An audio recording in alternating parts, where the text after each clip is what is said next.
لیسه خصوصی آیدین فاریاب به مثابه یک نهاد تعلیمی و تربیتی در بهار سال 1389 بر اساس احکام کتبی مقام محترم وزارت معارف کشور ثبت و رجستر قانونی در ارگان‌های زیربط دولتی با حفظ تمام امتیازات معنوی مکاتب رسمی کشور در شهر میمنه رسما به فعالیت آغاز نمود و ارتقای سویه تعلیمی و تربیتی فرزندان این کشور را در هماهنگی با پروگرام‌های مقام وزارت معارف جمهوری اسلامی افغانستان توأم با معیارهای ملی و بین المللی با در نظر داشت احترام به موازین و ارزش‌های اسلامی و عنوان اهداف عمده و اساسی خویش قرار داده و با گذشت اندک زمان سیستم درسی منظم، کتابخانه مجهز، لابراتوار، کامپیوتر مکمل با برنامه‌های تفریحی مناسب و مدیریت قوی از ویژگی خاص برخوردار شد و این لیسه را از لیسه‌های دیگر متمایز ساخت. لیسه خصوصی آیدین فاریاب نخستین لیسه خصوصی دارای لیلیه در شهر میمنه بوده که با جذب 50% متعلمین از ولسوالی‌های دوردست، لیلیه مجهز و برنامه‌های تعلیمی و تربیتی منظم به آنها که در محلاتشان از نعمت تعلیم و تحصیل به وجه احسن برخوردار نبودند فعالیت می‌کند.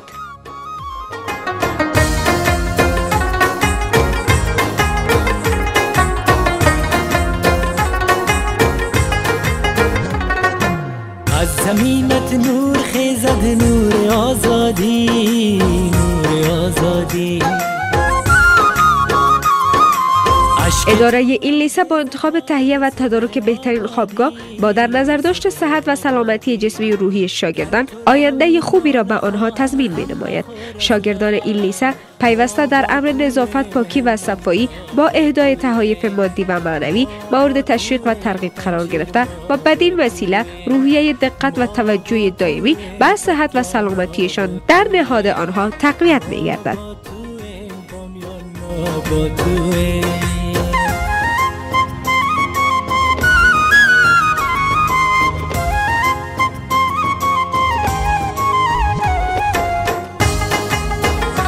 لیسه عالی آیدین فاریاب زمینه آموزش کامپیوتر و اینترنت را توأم با استفاده از بهترین برنامه‌های تربیتی و علمی در اولویت قرار دارد و در تلاش آن است تا با آموزش و معرفی مکمل و منظم تکنولوژی تعلیمی و تربیتی مدرن بر شاگردان این لیسه صفحه درخشانی را در آینده خویش پیش بینی شده و تسهیلات زیادی را به همین منظور فراهم ساخته است.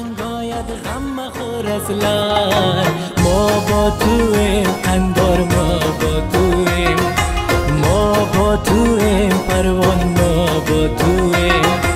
ما با تویم لغمان، ما با تویم، ما با تویم بدخشان، ما با تویم. تهیه و توزیع 3 وقت غذا بر شاگردان لیلیه و غذای یک وقته بر شاگردان نهاری با مینو و کیفیت مناسب با در نظر داشت کالری معین که جوابگوی ضروریات و سلامت جسمانی آنها گردد. تسهیلات متمایز و قابل ملاحظه است که لیسه عالی آیدین فاریاب این زمینه را فراهم ساخته است. شفقت مربیان دلسوز و احترام بالمقابل شاگردان لیسه عالی آیدین فاریاب نمونه خوبی از اخلاق عالی انسانی و اسلامی در این کانون تعلیمی و تربیتی است. تقویت این روحیه تأثیر خوبی را در آداب و برخوردهای اجتماعی و خانوادگی آنها به جا گذاشته است. این امر باعث رضایت والدین محترم گردیده و بدون شک رضای پروردگار عالمیان را نیز با خود دارد. ما تویم نگرهار، ما با تویم، ما با تو روزگار، ما با تویم، ما با تویم. شاگردان لیسه عالی آیدین فاریاب با نظم دیسیپلین نهایت عالی همه روزه 20 دقیقه قبل از آغاز ساعت تعلیمی در مکان معین در برابر مسئولین لیسه صف بسته با تلاوت آیات متبرک و روحانی الهی و ترنم سرود ملی کشور و فضای آموزش و پرورش را در آن روز متبرک با برکت می‌سازند.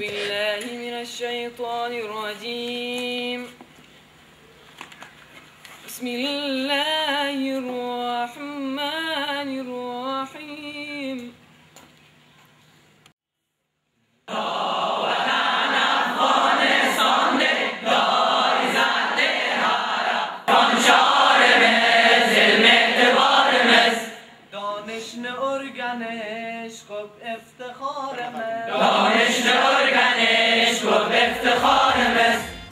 کنترل جدی و مداوم از نظافت و سلیقه شاگردان از طرف مسئولین اداره و استادان موظف یومیه تاثیر خوبی را در حیات اجتماعی و تعلیمی شاگردان به جا گذاشته است.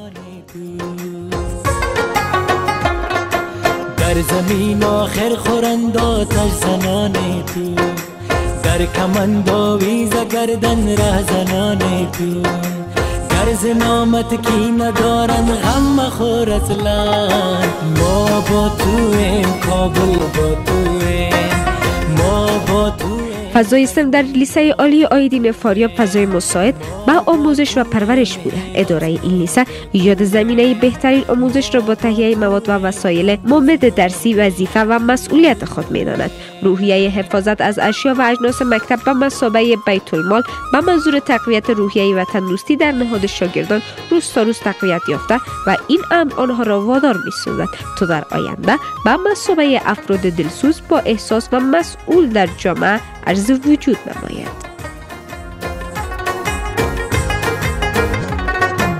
از زمینت نور خیزد نور آزادی.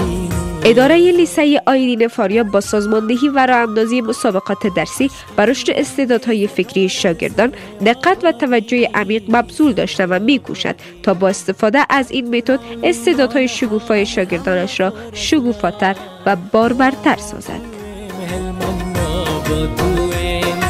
ما با تویم پنچیر، ما با تویم، ما با تویم پکتیا، ما با تویم، ما با تویم بامیان، ما با تویم.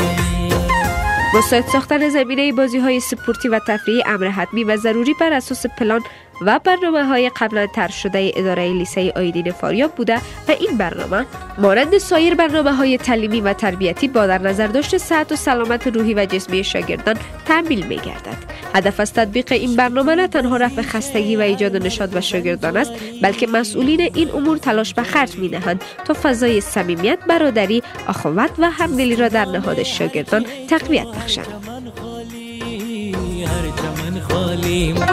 گرز دشمن سنگ آید غم مخور اصلا. اداره لیسه عالی آیدین فاریاب تلاش می نماید تا اطفال این آینده سازان میهن عزیزمان افغانستان را با شهبالهای علوم دینی و فنی آراسته گرداند تا باشد این کبوتران صلح و سعادت آسمان ادب و عرفان در فضای نیلگون کشور با دو بال یعنی علوم دینی و فنی پرواز نموده و به مثابه انسانهای مکمل قله های سعادت بشری را فتح تصرف نمایند.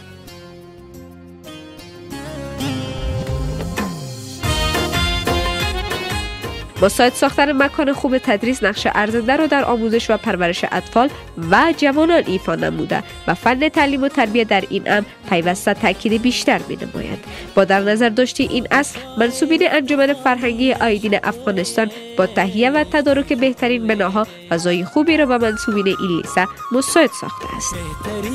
هر مکانی اداره لیسه عالی آیدین فاریاب خود را موظف و مکلف می‌داند تا زمینه ادای 5 وقت نماز را با جماعت توأم با ایراد موعظه‌های دینی و اخلاقی فراهم سازد تا باشد در شاگردان این لیسه آینده کشور افراد با ایمان راسخ، متین، مسلمان، وطندوست و خداپرست به بار آیند.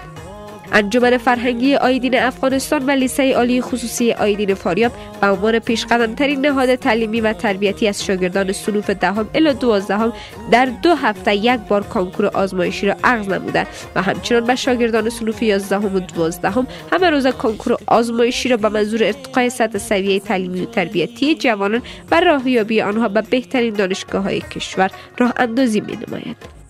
نام هر چی چو هر چمن خالی، هر چمن خالی. اداره لیسه عالی آیدین فاریاب با پلان و برنامه تربیتی و رهبری خیش پیوسته به زیارت والدین شاگردان خیش به منظور حل مشکلات آنها در شهر و ولسوالی ها سفر نموده و توجه جدی آنها را در امر تربیت سالم و هدفمند فرزندانشان با تفاهم اداره لیسه امر ضروری می‌داند.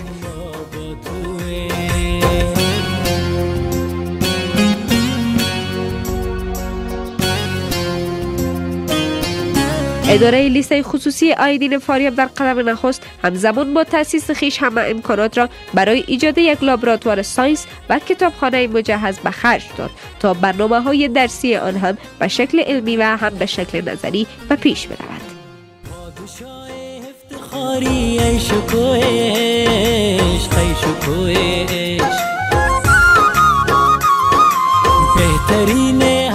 انجمن فرهنگی آیدین افغانستان و لیسه عالی خصوصی آیدین فاریاب در تلاش آن است تا از این طریق خدمات بیشتر و ارزنده تری را تقدیم داشته و در آینده های نچندان دور ثمره این تلاش و زحمات صادقانه خویش را تقدیم ملت معارف پرور و رنج دیده کشور نماید.